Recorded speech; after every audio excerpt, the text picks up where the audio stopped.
que fala sobre os tesouros de Davi. Diga comigo, tesouros de Davi. E, gente, desse jeito. Fala, tesouros de Davi. E hoje nós vamos mergulhar em mais um tesouro. Coloca, por favor, o texto que se encontra no Salmo 23.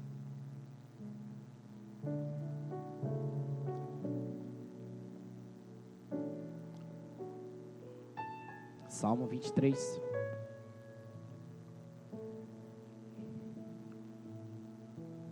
O texto diz assim: O Senhor meu pastor, nada me faltará.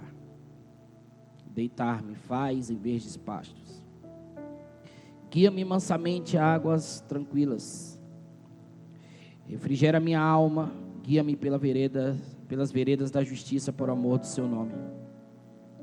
Ainda que eu andasse pelo vale da sombra da morte, não temeria mal algum, porque tu estás comigo, a tua vara e o teu cajado me consolam.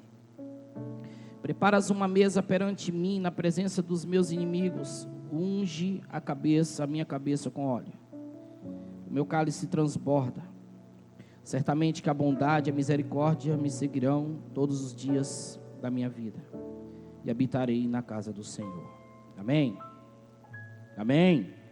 Amém? Toca nessa pessoa que está ao seu lado e diz assim: acorda, pelo amor de Deus. O Salmo 23 talvez seja um dos salmos, talvez não, com certeza é um dos salmos mais conhecidos. Quem é que não conhece esse Salmo 23? Um salmo que fala exatamente sobre a felicidade de termos o Senhor como nosso pastor.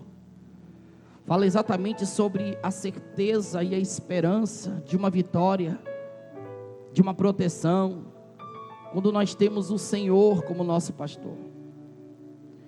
Quem é que nunca falou para alguém: leia o Salmo 23. Até os ímpios, eles usam muito esse salmo. Até quem não serve ao Senhor está com o Salmo 23 no coração. O Senhor meu pastor e nada me. Mas se eu fosse dar um tema ou um subtema para esse tema dessa paraxá de hoje, que fala exatamente sobre os tesouros de Davi. Tesouros são os próprios salmos de Davi. O tema dessa mensagem de hoje seria minhas ovelhas. Diga comigo, minhas ovelhas. Pergunta para mim, por que minhas ovelhas? Vamos passear um pouco na Bíblia. Por que minhas ovelhas? Coloca o texto, o Evangelho de João, capítulo 10, versículo 25 ao 30. Abra a Bíblia, mantenha a Bíblia aberta, vamos mergulhar.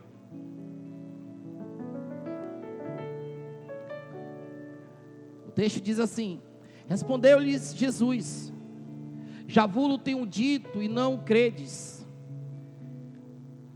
As obras que eu faço em meu nome, em nome de meu Pai, essas testificam de mim. Mas vós não credes, porque não sois das minhas. Gente, vocês estão dormindo? Não sois das minhas? Não sois das minhas? Como já vos tenho dito. 27. As minhas ovelhas fazem o quê? E eu conheço-as e elas me. Então as ovelhas dele ouvem a voz dele. Volta lá, meu filho. Ouvem a voz dele e ele as conhece e elas o seguem. 28. E dou-lhes a vida eterna, e nunca hão de perecer. Nunca hão de quê? E ninguém as arrebatará. Ninguém as a quê? Das minhas. Porque quem tem pastor tem tudo. Vou falar de novo: quem tem pastor tem tudo. Bora no 29. Meu Pai que mas deu é maior do que todos, e ninguém pode arrebatá-las das mãos de meu Pai. Agora vai no 30. E eu e o Pai somos um. Agora coloca lá, primeira carta de Pedro, capítulo 1, versículo 18 e 19.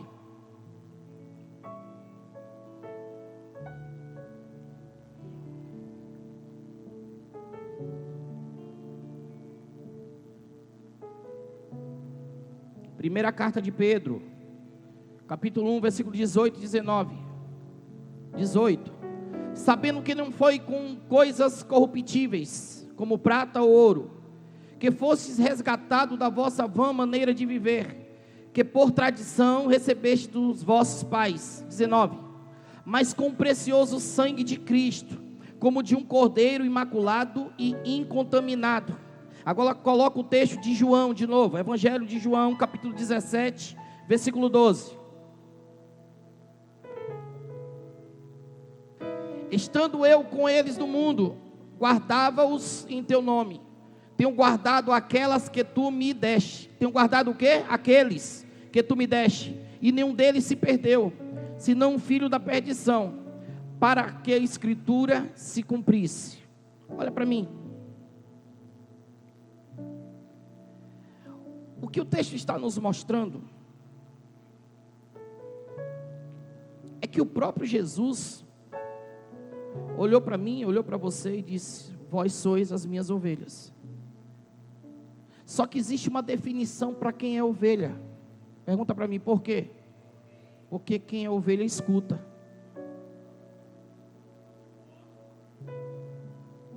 Bota aí, quem é ovelha escuta. Volta no texto lá, por favor. João 10, 25, 26. João 10, 26. Diga comigo, quem é ovelha? Escuta. E quem não é ovelha? Não. Mas vós não credes, porque sois das minhas ovelhas. Porque não sois. Peraí. Então quem não crê não é caracterizado como o quê? Como o quê? Só é ovelha quem? Mas vós não credes, porque não sois das minhas ovelhas, como já vulo tenho dito. Vai no 26, 27. As minhas ovelhas o quê? Ouvem o quê? Ouvem o quê? E elas, porque só segue quem ouve. Olha para essa pessoa com carinho e se abre os ouvidos.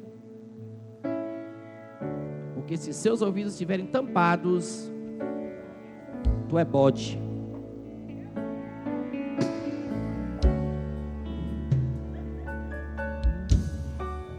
Ninguém quer ser bode.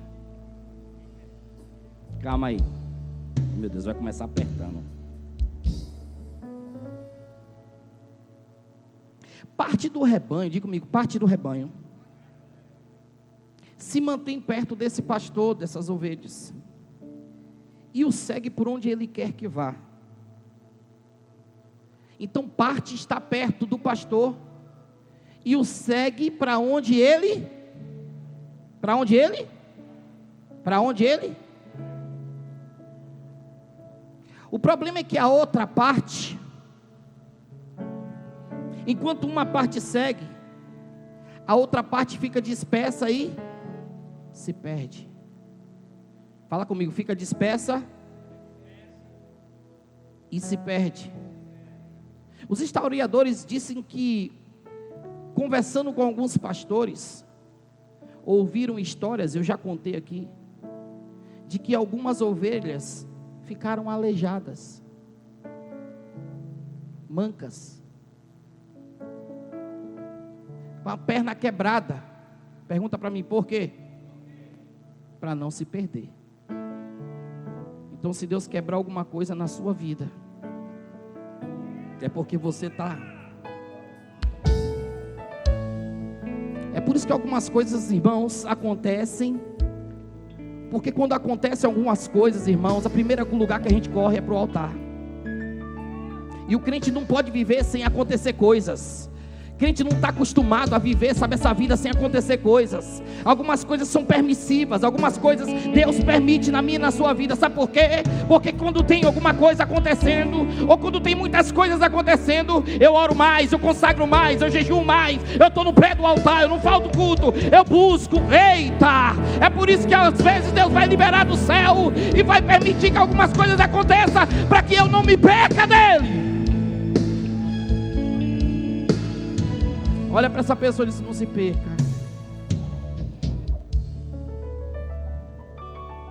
Diga para essa pessoa: perna quebrada dói.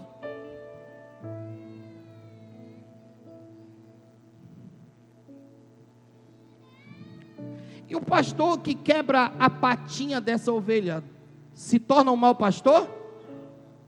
Não. Se torna, Moreno? Mas não quebrou a pata. O pai, quando dá uma surra no filho, deixa de ser pai? Deixa de amar o filho?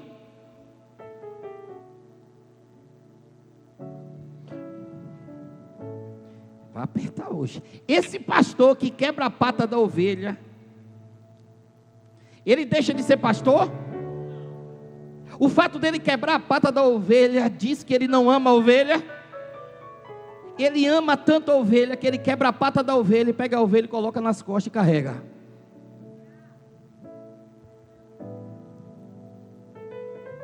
O tal do pastor sofre, né?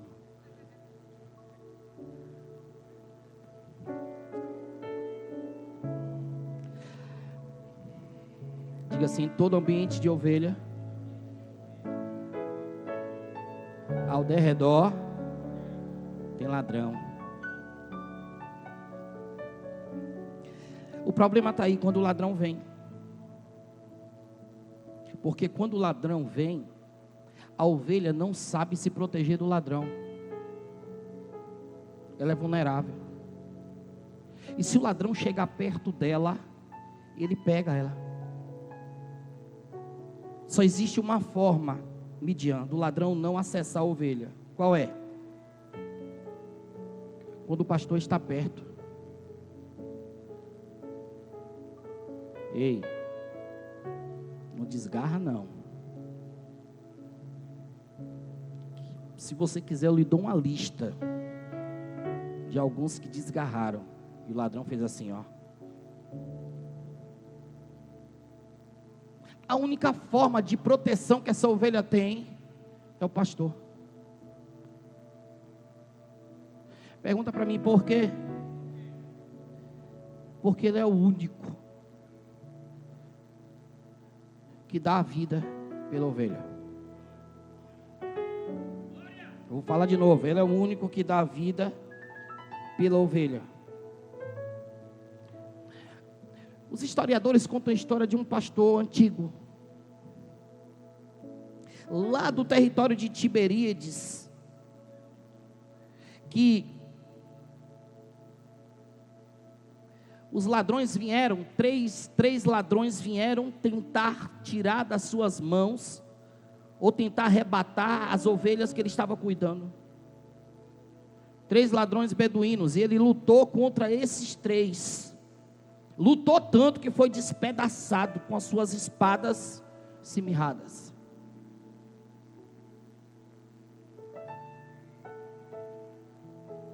E o pior, pergunta para mim o quê? O pastor morreu. E ficou morto, deitado entre as ovelhas que ele estava defendendo.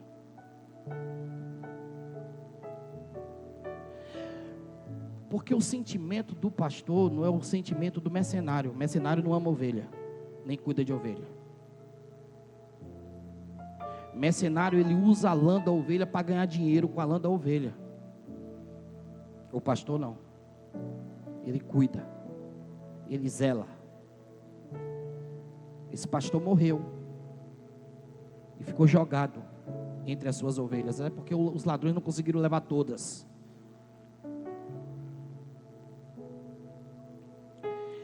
Existem algumas ovelhas que permanecem próximas ao pastor, outras não. Outras estão mais distantes. Diga-me, distante. Então pronto. Pegando essa guisa introdutória, nós vamos falar aqui agora de 3 tipos de ovelhas. Diga comigo, 3 tipos de ovelhas. Fala forte, 3 tipos de ovelhas. É interessante dizer que dentre os 3 tipos de ovelhas, Claudinha, todas as ovelhas têm nome, e o pastor conhece o nome de todas.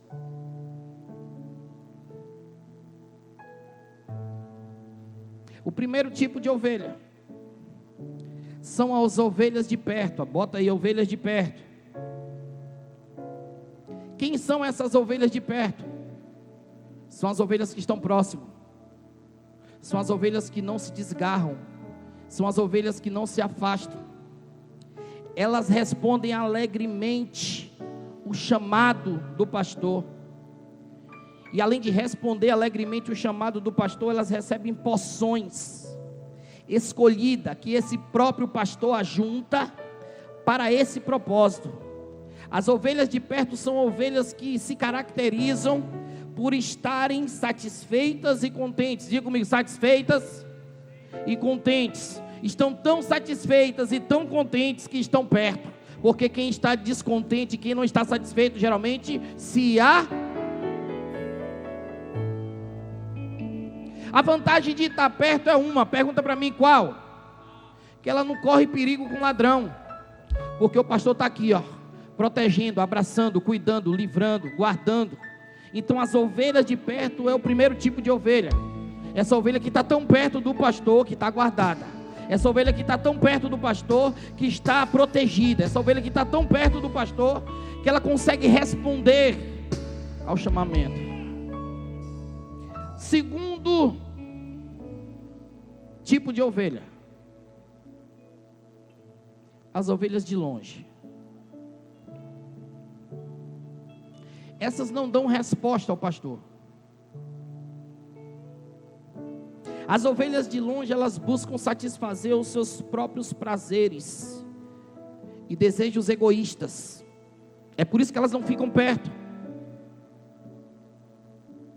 Porque o desejo dela é maior do que o desejo do rebanho. Pegou aí? Enquanto o rebanho está perto, porque atrela o seu desejo ao desejo do pastor e está satisfeito com tudo aquilo que está acontecendo, a ovelha de longe, ela não se agrada disso, porque ela quer satisfazer as suas próprias vontades. Então ela porque ela quer realizar os seus prazeres, ela quer realizar os seus desejos. Então uma das características da igreja de longe é essa, é que ela busca satisfazer os seus prazeres e os seus desejos egoístas. Elas procuram variedades de delícias lá fora, não dentro, mas longe, não perto. Porque perto está todo mundo comendo da mesma coisa, perto está todo mundo bebendo da mesma água, mas a ovelha de longe não, ela está procurando as delícias de fora. Então ela sai mesmo, sabe, sozinha, para buscar o que ela quer, para satisfazer.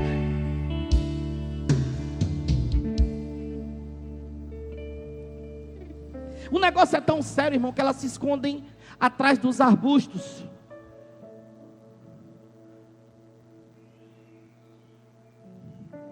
E de vez em quando ela sai de trás dos arbustos, Tiago, ó, e procura onde está o rebanho. Pergunta para mim por quê? Porque mesmo ela saindo para satisfazer os seus desejos e prazeres, ela quer manter o rebanho no seu ângulo de visão.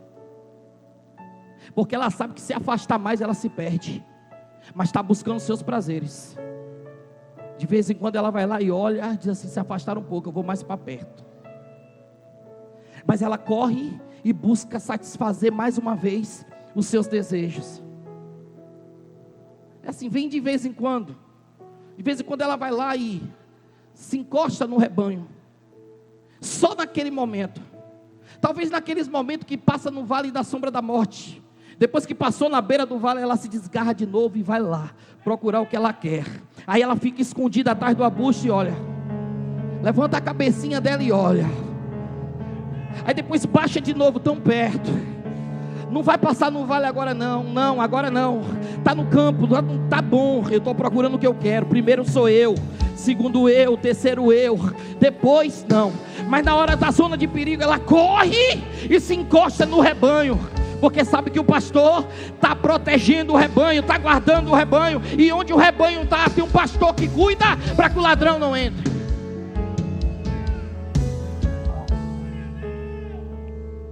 Eu sabia que eu não ouvi muito glória hoje.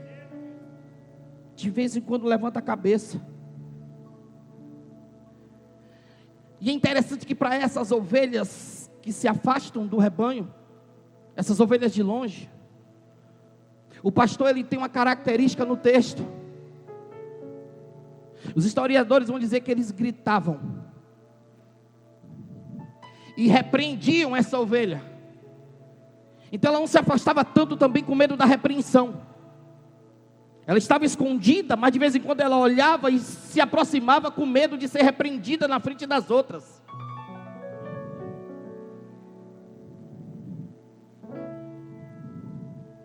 Inteligente. Então eu falei sobre a primeira tipo de ovelha, que é a ovelha de perto, o segundo tipo de ovelha, que é a ovelha de longe.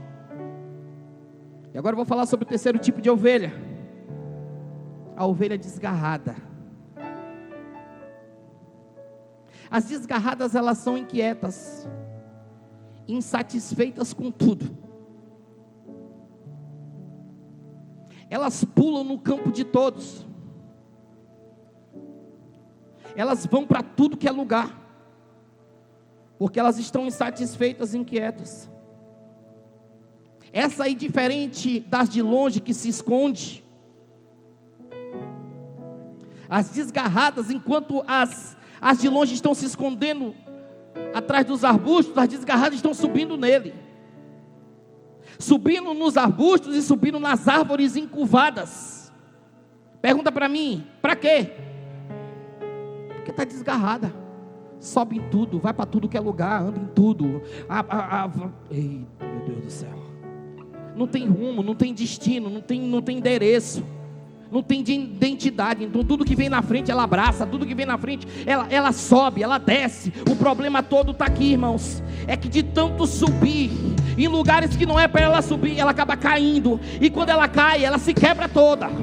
Esse é o problema da ovelha desgarrada, é porque ela sai abraçando tudo que vem pela frente, sobe em tudo que tem, e o problema está aí, que quando ela sobe, na hora de descer, ela acaba caindo, e quando ela cai, ela se quebra toda.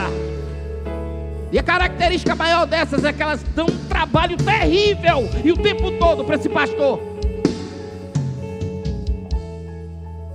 Olha para essa pessoa com carinho e diz assim: que tipo de ovelha é você?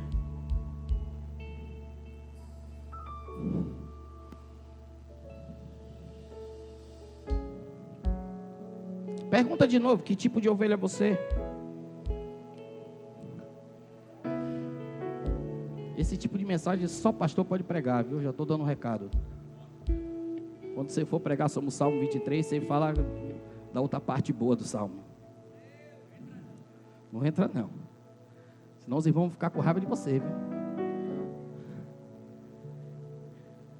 Que tipo de ovelha é você? Você é de perto? Aí agora é aquele momento que a gente fica olhando para a gente mesmo, né? Assim, disfarçadamente, né?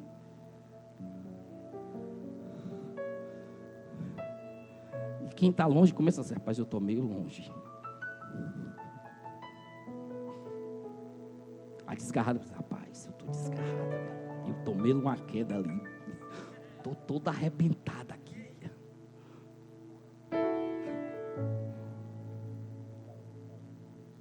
Só que quem tem pastor não tem falta. Perto, longe e desgarrado, não tem falta.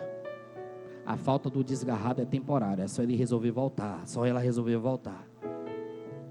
A falta de quem está longe é temporária, é só sair de trás dos arbustos e se encontrar com o rebanho.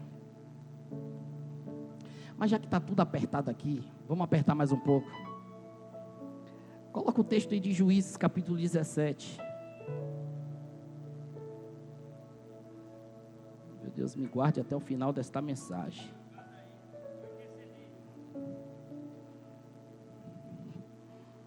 Juízes 17.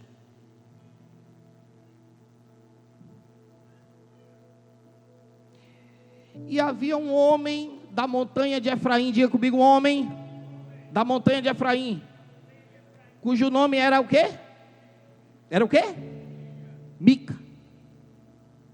O qual disse à sua mãe: as 1.100 moedas de prata que te foram tiradas, por cuja causa deitavas maldições, e também as dissestes aos meus ouvidos, eis que esse dinheiro eu tenho,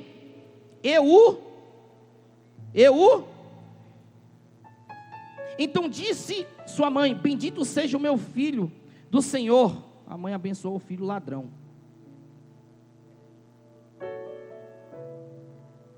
Volta lá no texto. O qual disse à sua mãe: as 1.100 moedas de prata que te foram tiradas. Foram o quê? Troca essa palavra tirada pelo quê? Roubadas. Ele está dizendo: por cuja causa deitavas maldições, e também as dissestes em meus ouvidos, eis que esse dinheiro eu tenho. Foi eu que eu tomei. Então disse sua mãe: bendito seja meu filho do Senhor. Versículo 3: assim restituiu as 1.100 moedas de prata à sua mãe. Porém sua mãe disse: inteiramente tenho dedicado esse dinheiro da minha mão ao Senhor para o meu filho, para fazer uma imagem de quê? Escultura e de fundição, de sorte que agora tu tornarei a dar. Versículo 4: porém ele restituiu aquele dinheiro à sua mãe. A sua mãe tomou 200 moedas de prata e as deu aos ourives, o qual fez deles uma imagem de escultura e de fundição, e esteve em casa de quem? Então na casa de Mica tem o quê? Tem uma escultura, tem uma imagem. Vai. E tinha esse homem, Mica, uma casa de quê? Fala alto, uma casa de quê? E fez uma éfode de terafins, e consagrou a um de seus filhos, para que ele fosse por sacerdote. Versículo 6. Naqueles dias não havia o quê? Então não havia o quê? Ordem. Cada qual fazia o que parecia direito aos seus olhos. Versículo 7. E havia um jovem de Belém de Judá, da tribo de Judá, que era levita, e o quê? E peregrinava onde? Escute a história, versículo 8. E esse homem partiu da cidade de Belém de Judá. Partiu de onde? Partiu da sua origem, para peregrinar onde quer que achasse o quê? E o que mais? Comodidade. Você quer o original da palavra? Lugar vantajoso, lugar agradável e lugar confortável. Diga comigo: vantajoso, agradável e confortável. Não está parecendo com aquela ovelha que fica procurando o lugar bom, que se esconde e fica procurando um lugar bom? Que ovelha foi essa? Deixa eu ver se você pegou. A de longe. Ela fica procurando. Ela está aqui olhando, mas está procurando. Então procurando esse lugar vantajoso, esse lugar agradável, esse lugar conforto. Porque só procura esses lugares quem quer se alimentar a sua carne, alma, espírito, tudo. Alguém que está buscando o seu bel prazer. Só que ali no texto diz que ela sai a peregrinar. Geralmente quem peregrina é a ovelha ela sai peregrinando por aí. Ela deixa o lugar de origem e resolve sair. Vamos lá. Peregrinar onde quer que achasse comodidade. Chegando ele, pois. Chegando quem? O levita.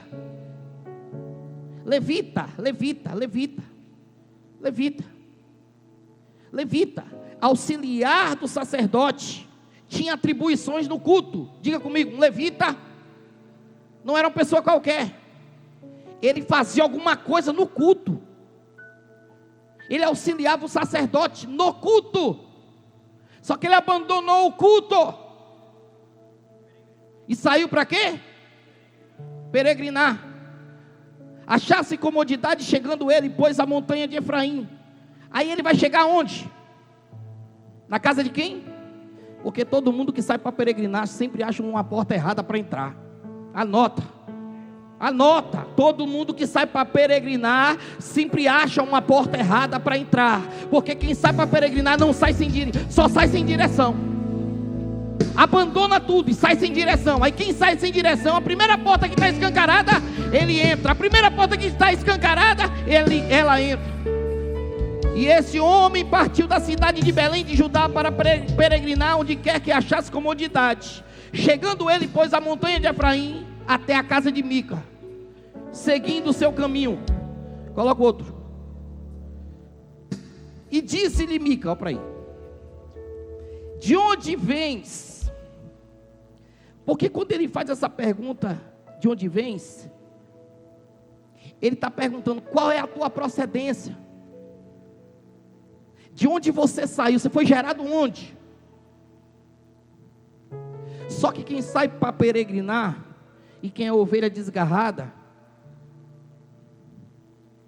sempre vai dar a resposta errada. Rimou. Anota aí, quem sai para peregrinar e é ovelha desgarrada, sempre vai dar a resposta errada. Ele perguntou o que, Verlon? De onde vens? Qual foi a resposta do cidadão ali?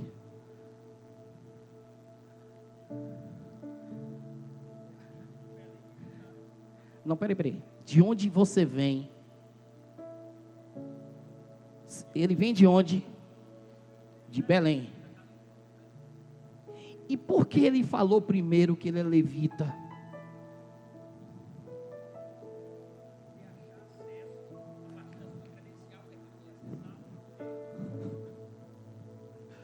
Isso aí mesmo, Moreno.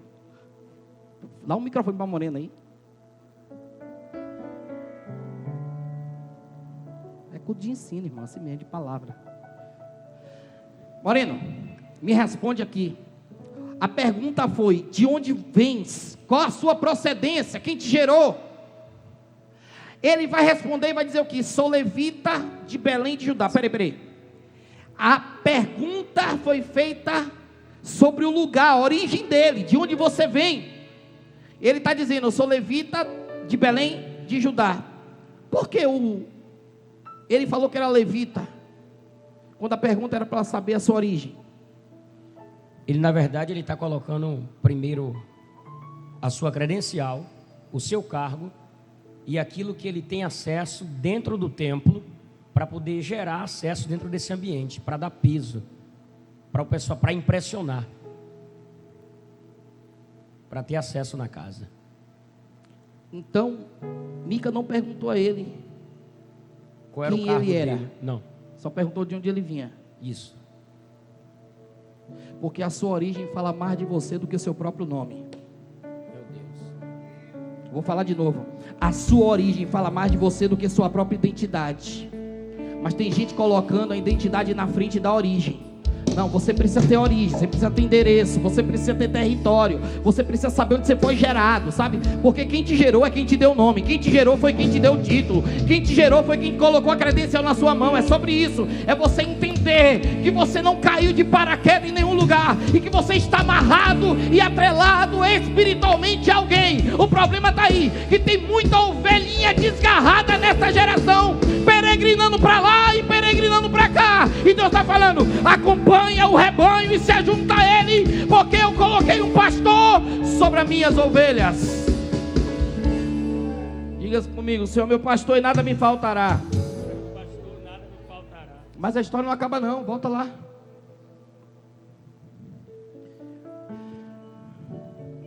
E vou, olha o que ele vai dizer: e vou peregrinar onde quer que achar comodidade. Porque os desgarrados sempre ficam procurando um lugar de vantagem. É por isso que eles deixam o lugar de origem. Eles sempre estão procurando um lugar de vantagem, um lugar agradável. Ele está dizendo: eu vou peregrinar aonde eu achar comodidade. Coloca o 10. Então lhe disse Mica: fica o quê? Fica comigo. E sê-me por pai e sacerdote.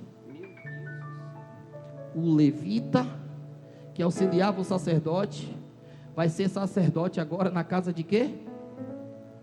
De casa de quê? De Mica, na casa de alguém que tem uma imagem, uma idolatria. Casa de deuses. Casa de deuses. A casa de Mica não é uma casa simples de Mica, é casa de deuses. Não, você fica aqui agora, eu vou lhe consagrar. Você vai ser agora o meu sacerdote. Porque quem sai para peregrinar desgarrado sempre acha um diabo para colocar a mão na cabeça dele.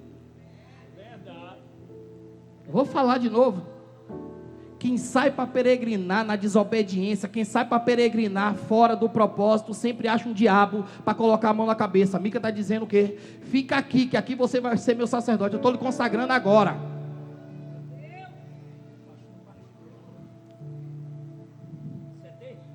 Aí Mica, então lhe disse Mica: fica comigo e você me por pai e sacerdote. Ainda vai dar um salário para ele. E cada ano te darei 10 moedas de prata e vestuário, e o teu sustento. E o texto vai dizer o quê? E o levita? E o levita?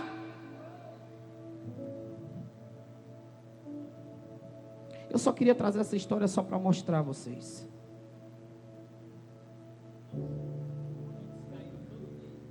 Que uma pessoa desgarrada, uma ovelha desgarrada, uma ovelha que resolve peregrinar, ela sempre vai entrar numa porta errada e acessar um ambiente que não é de Deus, e sempre vai ter um diabo para colocar a mão na sua cabeça.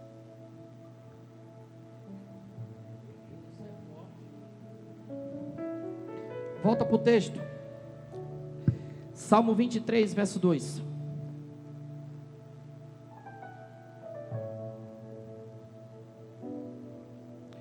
Deitar-me faz em verdes pastos.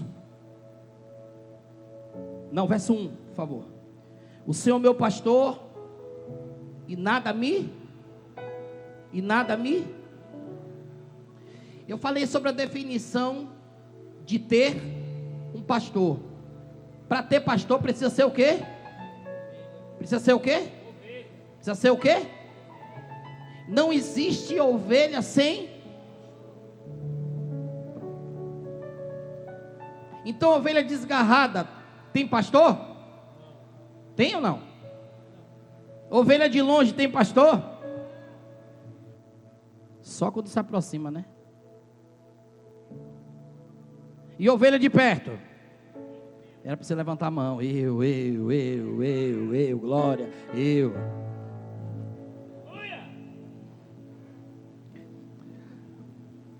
A definição nada me faltará. Ela fala exatamente sobre algo que pode me faltar, mas quando o Senhor meu pastor, Ele supre todas as minhas necessidades. Vou falar de novo, é algo que pode me faltar, mas quando o Senhor é meu pastor, Ele supre todas as minhas necessidades. Então Ele está dizendo: o Senhor é meu pastor, porque eu sou ovelha, e nada me faltará, porque mesmo na falta Ele vai suprir tudo, mesmo na falta Ele vai ser a provisão de tudo, mesmo na falta Ele vai ser esse pastor que não vai me deixar na falta. Vamos lá, vai melhorar, não se preocupe não, é porque o início ia ser duro mesmo. O verso 2, o texto diz assim: deitar-me faz em verdes pastos, guia-me mansamente a águas tranquilas. Quando o texto fala exatamente sobre esse deitar em verdes pastos, é porque as ovelhas, elas não se deitam quando estão famintas. As ovelhas, quando estão famintas, elas não se deitam. Por isso que ele está dizendo: deitar-me faz em verdes pastos. E depois ele diz: guia-me mansamente a águas tranquilas. Pergunta para mim, por quê? Porque a ovelha não bebia água em águas correntes muito fortes. O negócio é tão forte aqui, que quando aquele pastor conduzindo as suas ovelhas, chegava nesse ambiente dessas águas correntes muito fortes, Thaísa, ele criava um canal e fazia meio que uma represa, para ter água tranquila, para essas ovelhas beberem. Guia-me mansamente a água tranquila. A vantagem de ter o pastor é essa, que nem beber água a gente sabe, irmão. Nem beber água a gente sabe. O pastor aqui, ele ia lá, cavava, abria, fazia meio que uma represa e chamava nome a nome: venha, minha filha, bebe. Quem tem um amor desse por você e por mim? Quem é que tem? Se ela vai lá na represa sozinha, na hora que ela botasse a sua boca na água, tivesse contato, era capaz de cair dentro da água, sair rolando e a água levar embora. Dependente até para beber água, Jéssica. Quando estava com fome, não deitava. A vantagem de ter o pastor é essa, que eu sei que eu vou ter alguém que vai saciar minha sede.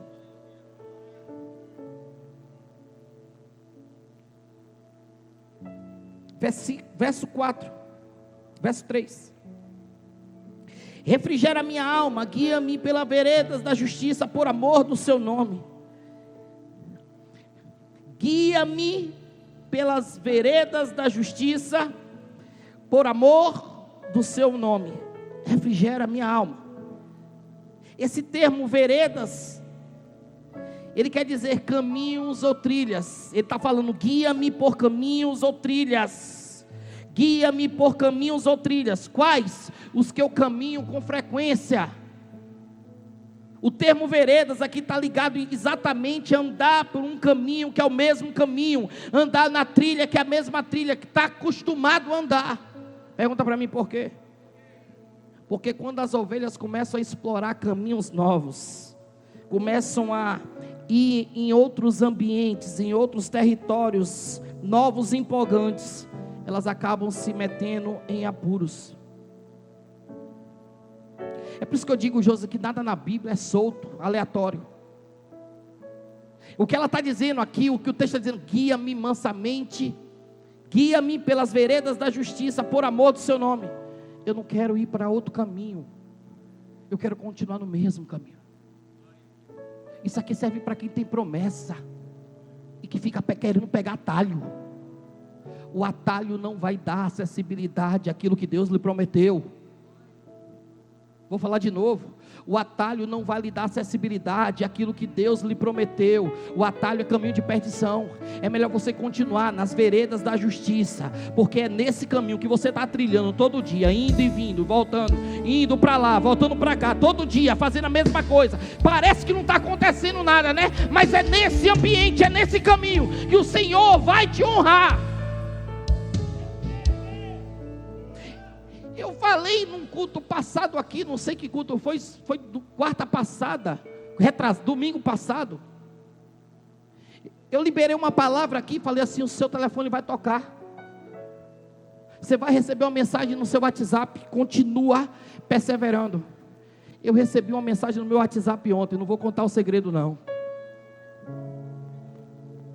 Sabe por que eu estou falando isso para você? Para que você entenda que você precisa perseverar dentro daquilo que Deus lhe prometeu, porque você perseverando, Nildo, é onde a sua vitória vai chegar. Agora, se você sair do caminho, pegar um atalho, você vai perder a bênção de Deus que está vindo no teu encontro. O problema está aí, a gente quer encurtar demais o tempo. Não, no tempo você não tem poder, sobre o tempo você não se move, você fica no tempo de Deus, porque o tempo de Deus vai lhe encontrar e vai lhe achar.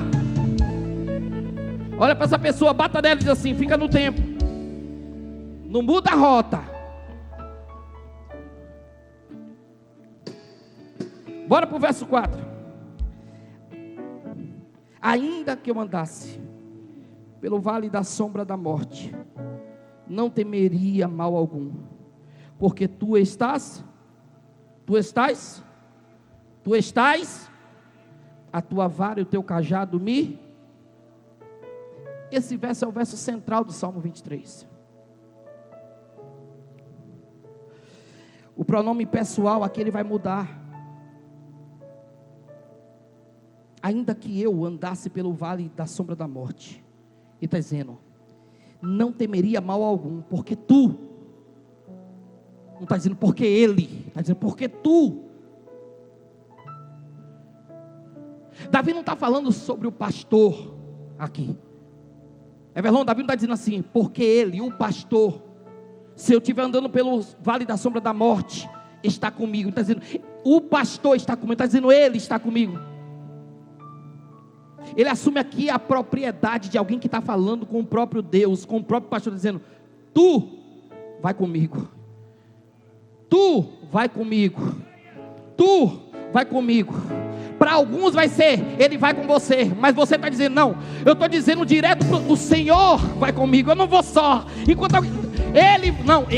o Senhor está comigo, tu vai comigo, eu não vou só, tu vai comigo. Para alguém que não tem intimidade, está dizendo assim, ó, ele vai comigo, não, tu vai comigo, está perto de mim.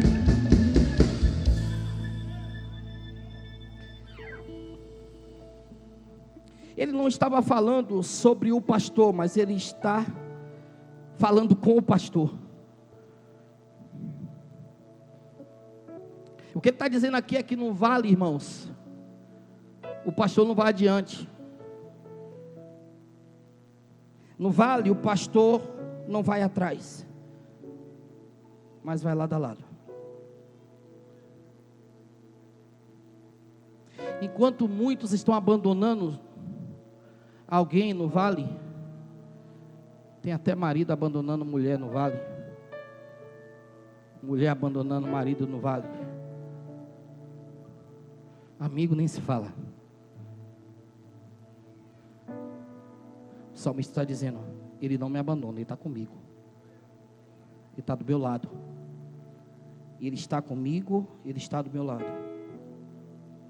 Esse vale da sombra da morte representa exatamente esse lugar de perigo, esse lugar de dor que você está vivendo, esse lugar de incerteza, esse ambiente que você não sabe nem onde está pisando, é tudo muito novo, ou é tudo muito velho, parece que nada acontece. Esse vale da sombra da morte representa isso. E para piorar a situação, é que essas ovelhas aqui nesse vale da sombra da morte que está escuro, elas não enxergam muito bem, irmãos. E elas se assustam com facilidade com qualquer coisa, ou quando vem qualquer circunstância desconhecida sobre elas, e principalmente no escuro, elas estão assustadas, mas é a presença do pastor que as acalma. Eu estou falando de um pastor aqui que é maior do que eu estou falando de um pastor aqui que é maior do que um coach, eu estou falando de um pastor aqui que é maior do que o seu pregadorzinho, que você tem ele como ídolo. Eu estou falando do pastor aqui, que é o pastor dos pastores, o Senhor, é ele que tem um poder sobre a morte, na vida, na terra, no céu, tem poder sobre todas as coisas, e tem um poder de realizar na tua história. É sobre esse pastor que eu estou falando. É aqui para não parecer que eu estou pregando aqui para mim. É ele. É essa presença dele. É por isso que você vai encontrar alguém no seu caminho que está passando por um problema sério, e você não consegue entender porque ela está bem. É ele, é a presença dele na vida dela. É por isso que você vai encontrar alguém que está na tragédia, que está vivendo perdas, mas está bem, é a presença dele, é a presença dele. Porque na mão desse pastor, não sei se na direita ou se na esquerda, mas ele tem um bordão pesado,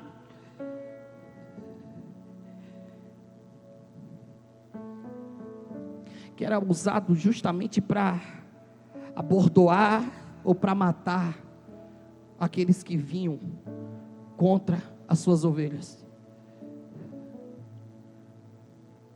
As feras vinham, o bordão estava aqui, Alex. Os ladrões vinham, o bordão estava aqui. Vem não. Não vem não. Você não tira ela de mim, não vem não. Se de um lado tem um bordão, do outro lado tem um cajado.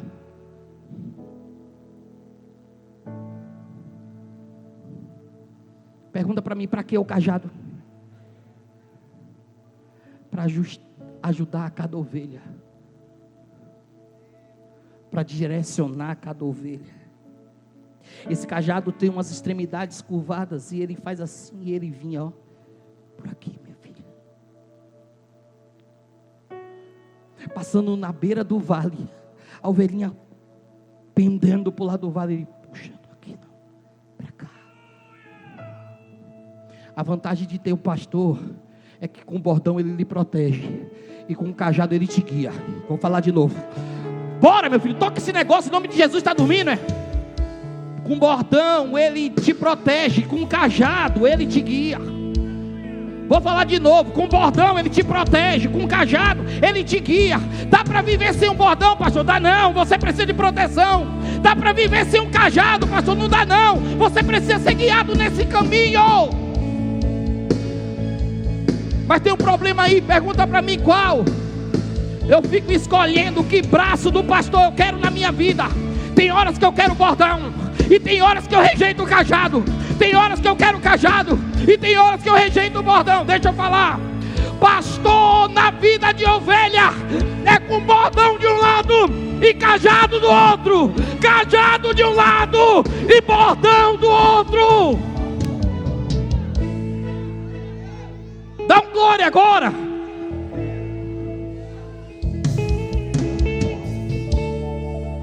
Não, eu não quero não. Eu quero bordão. Não, você vai ter bordão e cajado. Cajado.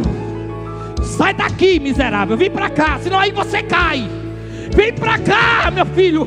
Senão aí é perdição. Vem pra cá. Deus vai levantar pastores dessa geração que não tenham apenas bordões, mas tenham um cajado de direcionamento.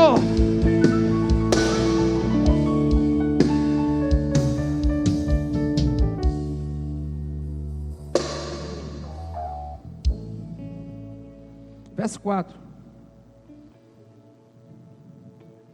Será que é a falta de açúcar?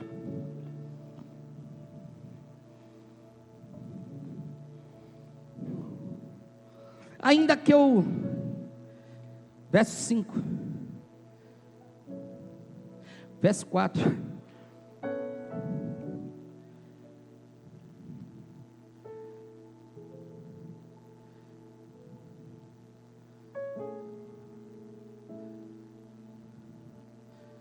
Verso 4 eu li agora, não foi? Verso 5. Preparas uma mesa perante mim na presença dos meus inimigos. Unge a minha cabeça com óleo, o meu cálice. Esse texto é um texto muito lindo, a gente aplica muito na nossa vida, né? Quando a gente quer ser vitorioso, né? Quem já orou assim, meu Deus, prepara uma mesa para mim na frente deles. Não, irmão, peça na frente dos amigos, que aí você me chama. Dos inimigos não. Preparas-me uma mesa na presença dos meus inimigos. O texto parece exatamente essa mudança de metáfora, porque sai da figura de pastor e suas ovelhas exatamente para uma figura de um anfitrião e seus convidados. Mas não é necessariamente isso, não é o caso aqui. Às vezes há uma má interpretação disso aqui. Pergunta para mim por quê? Porque a mesa aqui não é obrigatoriamente esse lugar móvel. Não é esse lugar móvel aqui. Não é esse móvel usado pelos humanos. Essa mesa aqui é outra mesa. Pergunta para mim qual? Não fala forte, qual? O termo aqui para essa mesa significa exatamente algo estendido, espalhado. Diga comigo, estendido. Faz assim, abre os braços. Está dormindo, faz estendido, espalhado. Lugares planos em uma região montanhosa podem ser chamados de quê? De mesa. Então, quando o salmista está falando isso aqui, ele está dizendo exatamente sobre esse lugar plano.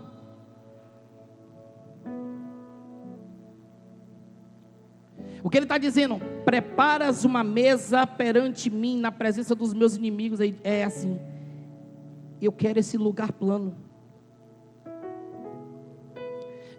Tem montanha demais. Prepara esse lugar plano para mim.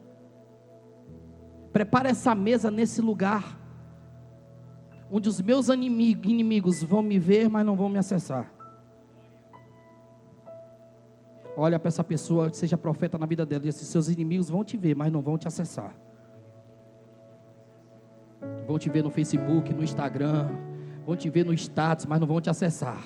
Vão te ver passando na rua, vão te ver andando no carro, mas não vão te acessar. Vão te ver na igreja, vão te ver no trabalho, mas não vão te acessar. Porque o Senhor está contigo por onde quer que andares. Eles vão te ver, mas não vão te acessar. Vão te olhar, vão bisbilhotar, mas não vão te acessar. Aleluia!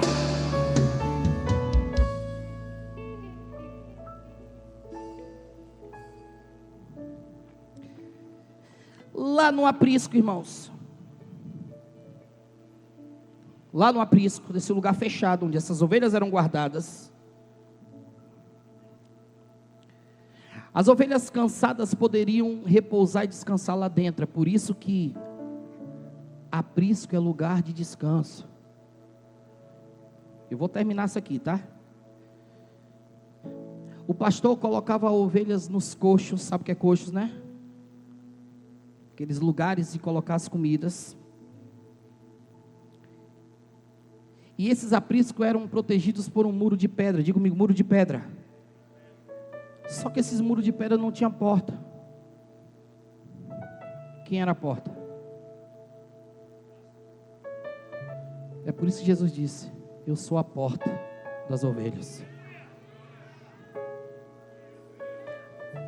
O muro de pedra, elas estão dentro, só que não tinha porta.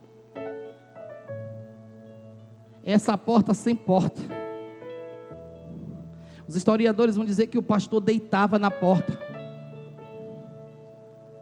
Enquanto as ovelhas estão dormindo dentro, ele está deitado na porta, para não deixar as bestas entrarem, para as feras entrarem, para não deixar os ladrões entrarem.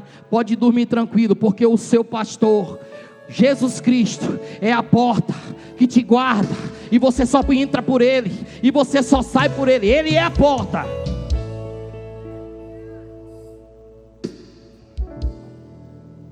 Durante a noite os ladrões poderiam se aproximar, mas não entravam. É por isso que seu inimigo vai te ver, mas não vai entrar. Ele vai te ver, mas não vai entrar. O ladrão vai te ver, vai olhar a sua casa, mas não vai entrar. Porque o Senhor que te guarda, Ele te guarda de dia, Ele te guarda de noite, Ele te guarda em todo o tempo, e Ele vai proteger a tua vida e a tua família. Eles podem até estar perto, mas eles não vão se aproximar de você. Quando estão no aprisco, deitadas, que ovelha gosta de deitar, né? O pastor examinava cada uma. Enquanto elas estavam descansando, o pastor está examinando. Pergunta para mim, para quê? Para ver se tem alguma ferida, se tem algum lugar machucado. E quando ele achava uma ferida, ele aplicava unguento. Preparas uma mesa perante mim na presença dos meus inimigos. Unge a minha cabeça com óleo, e o meu cálice transborda. Para as sedentas, as que estavam com sede, ele levava água num cálice. E dava assim, ó. É muito cuidado, não é?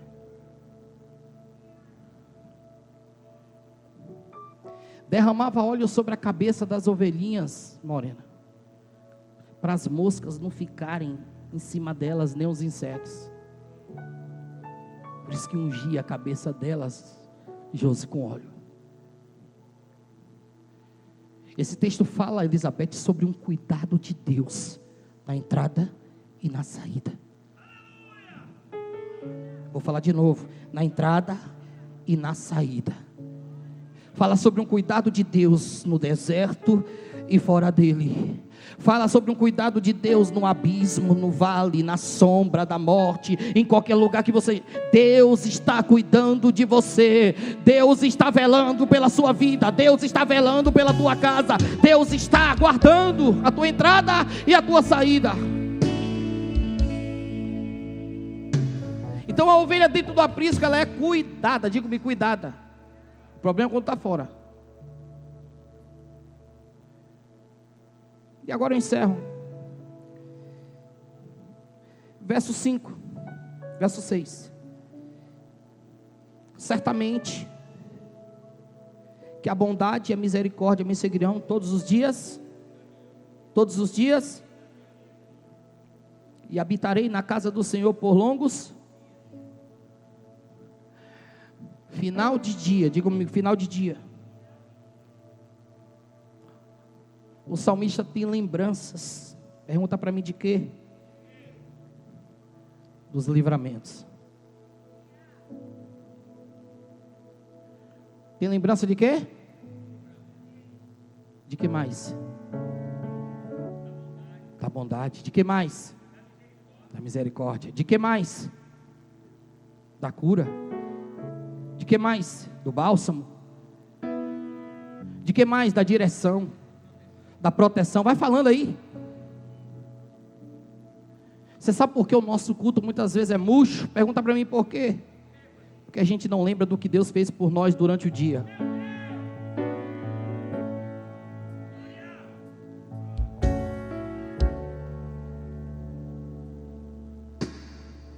Porque se a gente chega no culto, irmãos, lembrando do que Deus fez,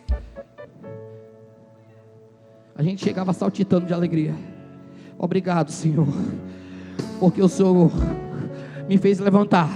Obrigado, Senhor, porque a tua misericórdia foi a causa de eu não ser consumido. Obrigado, Senhor, porque o Senhor foi minha provisão. Até Laura levantou a mão ali, ó. Obrigado, Senhor, porque o Senhor é na minha vida. Obrigado, Senhor, porque meu filho está com saúde. Obrigado, Senhor, porque eu tenho um feijão na minha mesa. Obrigado, Senhor, porque meu marido está de pé. Obrigado, Senhor, obrigado, obrigado, obrigado. O salmista chegava no final de um dia cansado, exaustivo, conduzindo ovelhas para lá e para cá, e se lembra que a bondade do Senhor e a misericórdia o segue todos os dias da sua vida.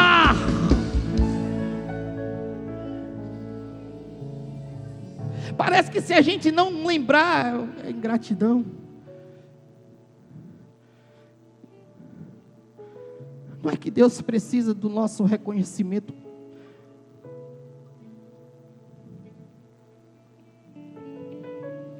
Gratidão não é reconhecer alguém.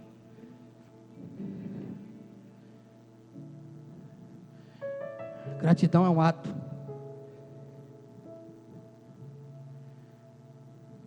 Que eu não preciso fazer para alguém se sentir alguma coisa. Eu faço porque está dentro de mim.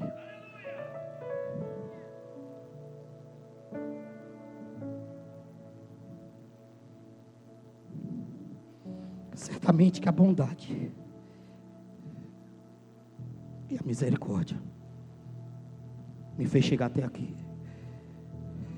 Vou falar de novo. A bondade e a misericórdia me fez chegar até aqui. Se não fosse a bondade e a misericórdia, eu não chegava até aqui. Hoje eu estava falando com alguém sobre alguém que está precisando de uma intervenção de Deus. Alguém que está precisando de uma cura, de uma provisão de Deus. Alguém que está nas mãos dos médicos, mas eu entendo que além dos médicos, ele está na mão de Deus, e Deus pode fazer o que os médicos não podem fazer. E eu conversava com uma pessoa sobre isso. Alguém dizia para mim assim: Deus foi poderoso para fazer na vida de Alex, é capaz de fazer na vida de qualquer um. É sobre isso, irmãos. É sobre eu acreditar a minha vida naquele que tudo pode, naquele que é capaz de fazer todas as coisas. É por isso que eu sou grato de manhã, eu sou grato de tarde, e eu sou grato de noite pela sua providência em minha vida.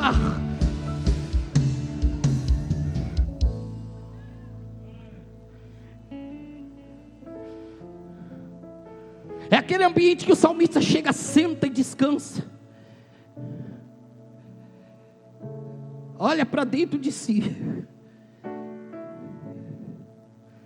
Depois de um dia vencido,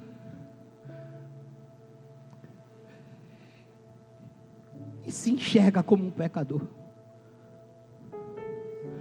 como um homem cheio de defeito, tão pecaminoso, tão frágil,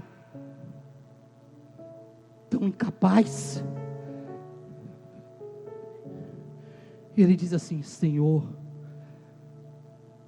a tua bondade, a tua bondade. Porque quando a bondade de Deus entra, irmãos, é porque os nossos méritos não podem por nós. Ele está dizendo: não é pelo meu mérito, não é pelo meu cajado, pelo meu bordão, não é pelos meus instrumentos, pelas minhas capacidades, pelos meus diplomas, pelo que eu tenho, é pela tua bondade. A tua bondade e a tua misericórdia.